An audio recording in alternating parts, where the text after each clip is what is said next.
La Comisión de Constitución de la Cámara de Diputados recibió las presentaciones de todos los parlamentarios firmantes de los 6 proyectos de retiro del 10% y hasta el 100% de los fondos provisionales. La instancia todavía no resuelve si fusionar o no las propuestas, y la presentada por el Partido de la Gente, que destina los fondos a 10 urgencias, aparece en el centro del debate para destrabar la fórmula de tramitación. Vamos al Congreso. Gonzalo Holguín, buenas tardes. Buenas tardes, Nivaldo. Buenas tardes, Néstor. Sí, efectivamente, finalmente ha comenzado la tramitación de los proyectos de retiro del 10 y hasta el 100% de los fondos previsionales. Nosotros les hemos estado contando que son muchas las iniciativas que tienen mecanismos distintos. En algunos casos plantean un tope con UF, en otros casos el 10% total, en algunos casos el 100%, la totalidad de los fondos, si es que la persona sí lo estima conveniente, y hasta la devolución de 20 años de pérdidas en el contexto de la AFP. Hay que decir en todo caso que estos proyectos de ley que han estado en tramitación durante esta jornada no han sido fusionados oficialmente y aún no se sabe qué va a pasar con ellos. Esto, según el presidente de la Comisión de Constitución, Raúl Leiva, con quien hablamos hace algunos minutos, él nos decía, bueno, ¿por qué nadie lo pidió? Tan sencillo como eso. En la Cámara de Diputados nada nunca es tan casual como que simplemente no se haya solicitado la fusión de las iniciativas. Lo que está ocurriendo aquí es una disputa política de negociaciones en torno a qué es lo más razonable, qué es lo más conveniente para cada uno de los firmantes. Hay algunos que quieren que sus proyectos se impongan y sea su lógica y su mecanismo el que termine primando. Hay otros que consideran que la discusión en separado podría darle mejor viabilidad política para los apoyos en sala de la Cámara de Diputadas y Diputados, y esto todavía sin considerar que además de estos 6 proyectos hay otros proyectos ya presentados durante esta jornada que también estaremos revisando y que tienen que ver con la controversia sobre los apoyos políticos a los proyectos de rescate de fondos. Vamos a partir por la diputada Pamela Giles, conocida parlamentaria impulsora de los proyectos de retiro. Esa expresión incluso se queda corta. Durante todo este año de vacancia legislativa, la diputada estuvo pujando para que se tramitara de todas formas este proyecto de ley. Ya se puede hacer de manera legal luego de que pasara ese periodo después de que se rechazó en la Cámara de Origen de la Cámara de Diputados el 18 de abril del año pasado, y ella pasó a presentar el proyecto señalando que hay un contexto económico difícil, que su iniciativa plantea que la propiedad de los fondos le corresponde a las personas, y por cierto que explicó las características de topes mínimos y máximos para poder retirar estos dineros. Hay un aumento sostenido del desempleo, caída del IMASEC, caída de los salarios reales, informalidad laboral que alcanza al 27,3% y creciendo. Esta iniciativa reconoce el derecho de propiedad de las personas sobre sus fondos previsionales. El monto máximo que proponemos de retiro será de 150 unidades de fomento, 5.300.000. Nosotros hemos sido claros en decirles que los votos no están.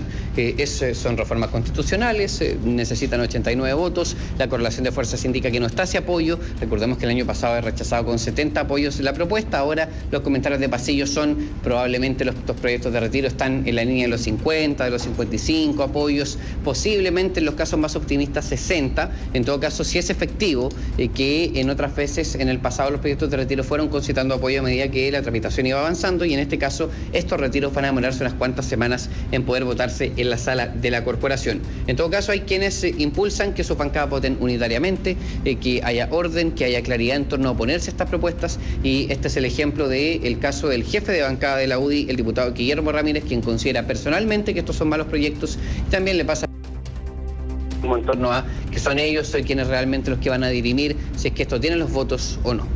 Las bancadas van a votar como siempre, muchas de ellas divididas.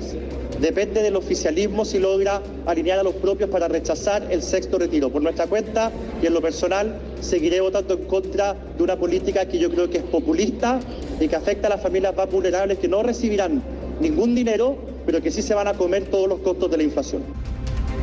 Durante esta jornada habló la diputada del Partido Comunista Carol Cariola, quien fue presidenta de la Comisión de Constitución hasta hace solo algunas semanas. Ella defendió, como siempre lo hizo durante todo el año, que la vacancia legislativa, el año que no se podía tramitar el proyecto de retiro, no era por falta de voluntad, sino que por un tema netamente reglamentario, y eso lo volvió a plantear en la Comisión de Constitución y también ante los medios, acusando a los diputados Gaspar Rivas, Renalinco y Pamela Giles de mentir constantemente, acusándola en redes sociales de ser una persona que estaba tratando de trancar estas iniciativas. También se refirió a la posición del Partido Comunista, una colectividad que aún no define qué hacer.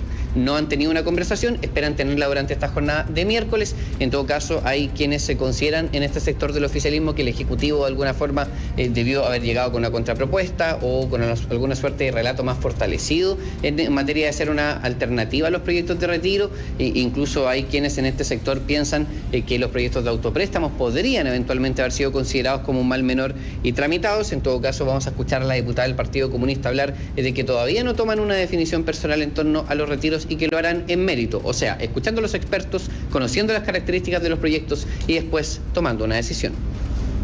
He tratado de cumplir mi labor parlamentaria y también nuestra bancada de manera seria, escuchando las audiencias, las distintas posiciones, por supuesto también la posición del gobierno, que la vamos a tener en consideración. Vamos a tomar una decisión y la vamos a comunicar en el momento que haya que votar. Ya hay una ley que establece, por ejemplo, la posibilidad de utilizar fondos previsionales en relación a enfermedades terminales, cuando hay deudas de pensiones de alimentos. Sí, ahí se refería en todo caso al final la diputada Cariola a los proyectos de retiro que van a casos especiales, como lo hace el proyecto 10x10 del parlamentario Rubén Oyarzo, que también está firmado por otros parlamentarios, como por ejemplo el diputado radical Tomás Lagomarcino. Este proyecto está generando cierta incomodidad, no está en el contexto de estos 6 proyectos fusionados. La verdad es que es prematuro decir que es un proyecto que podría concitar los votos, pero sí podemos contarles lo siguiente. La sensación que tenemos aquí en el Congreso Nacional es que esta iniciativa, que se trata solamente para el pago de deudas, que son varios tipos de deuda, hay que decirlo, y también hay que pensar en que en Chile prácticamente todo el mundo tiene deudas, que ese es un proyecto que está aventajado, que es un proyecto que hay parlamentarios que, preguntando directamente, nos han dicho, miren, no nos gustan los proyectos de retiro, pero si tuviésemos que respaldar o considerar alguno, quizás sería el que es de casos puntuales, y que hay que recordar es una suerte de proyecto de ley espejo de la propuesta que presentó el Ejecutivo el año pasado. Vamos a escuchar al firmante y mocionante principal de este proyecto de ley, Rubén Oyarzo, que además, hay que decirlo, paradójicamente o no, es firmante de otros 3 de los 6 proyectos de retiro. Escuchamos al parlamentario del PDG. Retiro de fondos previsionales del 10% para las 10 urgencias de la clase media. Responsable que no afecta tanto la inflación, dicho por el propio ministro Marcel, porque este proyecto es la misma idea matriz de lo que presentó el gobierno el año 2022 y que el oficialismo aprobó. La clase media nunca recibe beneficios. Bien, así las cosas, se espera que haya definiciones en torno a si es que se va a fusionar la propuesta, si es que, por ejemplo, se va a utilizar una fórmula que se ha utilizado en el pasado para los proyectos de retiro, en donde se toma una suerte de plantilla o proyecto base y se le van indicando propuestas de los otros proyectos. Entendemos que eso ha retrocedido un paso en las posibilidades, porque de verdad, Néstor Nivaldo, que hay una disputa en torno a cuál proyecto, a cuál versión de los proyectos de retiro termina primando o imponiéndose por sobre el otro. También hay que decir que los plazos de tramitación siguen siendo claros, serían solo los días martes los días en que se tramite estos proyectos, y considerando que queda una semana y media de trabajo legislativo antes de que nos vayamos a la semana distrital previa a las elecciones del 7 de mayo, sería la medianía de mayo el momento en que la Comisión de Constitución y también la Sala de la Corporación se terminen pronunciando por los proyectos de retiro del 10, del 100, de los casos especiales. Eso, Néstor Nivaldo, aún está por verse. Más allá de que hay distintos proyectos, siempre la pregunta es cuántos estos proyectos pueden ir sumando en materia de votos, ¿no? Hay una férrea oposición del gobierno, lo han señalado también autoridades de la oposición. Yo creo que no tiene los votos, básicamente, para no jugar, digamos, con... No. Hay expectativas todavía, por ejemplo. Hay expectativas, pero en la medida en que sea un proyecto acotado, en casos particulares, ahí podrían sumarse votos, ¿no, Gonzalo? Uno ve que sí, que quizás en el caso de ese proyecto podría haber más. Ahora también, como dice Néstor, para no jugar con las expectativas, cuando decimos que podría concitar más apoyo a ese proyecto, no estamos diciendo que tiene 89 votos. Claro. Estamos diciendo que quizás podría tener más. Eso es todo. Y claro, que pero no le alcanza. Que lo pensarían, claro. Claro, pero no le alcanza, si al final eso es. Yo creo que este debate que hay en este minuto deja 2 cosas en evidencia. Primero, que efectivamente, a la luz de los hechos, y es mi opinión, efectivamente fue utilizado el retiro de los fondos. No el primero, yo creo que en el primero había una opinión que era mucho más generalizada respecto al retiro de los fondos. Pero sí en los que vinieron después hubo un oportunismo político, eso qué duda cabe, y eso quiere decir que todos los argumentos que se utilizaron en ese momento, incluyendo el actual presidente, no los creían. Entonces, hoy día tiene los argumentos que en ese minuto usaba la derecha, pero que, claro, van acorde con lo que decía el Banco Central, con lo que dice actualmente el Banco Central. ¿Quién no ha cambiado su línea argumental? Pamela Giles.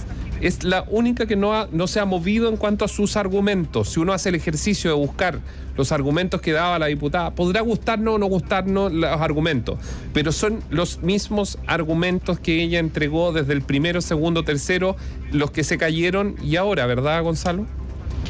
Sí, completamente. Quizás podría añadir algunos otros parlamentarios, pero son poquitos, es verdad. Renalinco, los principales emocionantes, son 8 o 9 parlamentarios que, de verdad, y lo vamos a decir así para que la gente se haga una idea, no pararon en todo el año con el tema de los retiros, sabiendo que no se podía reglamentariamente, sencillamente no se podía, pero ellos insistían en la idea de que la presidencia de la Comisión de Constitución era soberana y podía revertir algo que está, tallado en piedra. Es verdad que los acuerdos políticos siempre hacen y deshacen el reglamento, si en el fondo hay una suerte de cliché o dicho medio sarcástico aquí en el Congreso que el reglamento está para romperlo, pero la verdad es que efectivamente no se podía tramitar. Las plata. Partamos de la base que no se podía. Sí. No, nunca se debió haber sacado plata de las AFP. Partamos de esa base que ahí ya se rompió todo tipo de reglamento. Sí, se hace una vez, se puede hacer varias veces. El tema de cómo se puso laxa o el tema de la inconstitucionalidad, ¿no? Que es algo que sigue siendo tema. Hay que ver cómo toma forma este proyecto. Yo no diría, y está bien decir que no hay que generar expectativa de que sea aprobado porque nunca se siente que está en los votos, pero sí podemos decirles que hay versiones, podríamos decir realidades paralelas o alternativas hay versiones de este proyecto de retiro que podrían terminar imponiéndose por sobre otras que tienen mejores chances. Eso es así. Si es que esto termina siendo más parecido a un retiro del 100%, se sepulta solo. Gracias, Gonzalo. Gracias. Buenas Gonzalo. tardes. Bio Bio,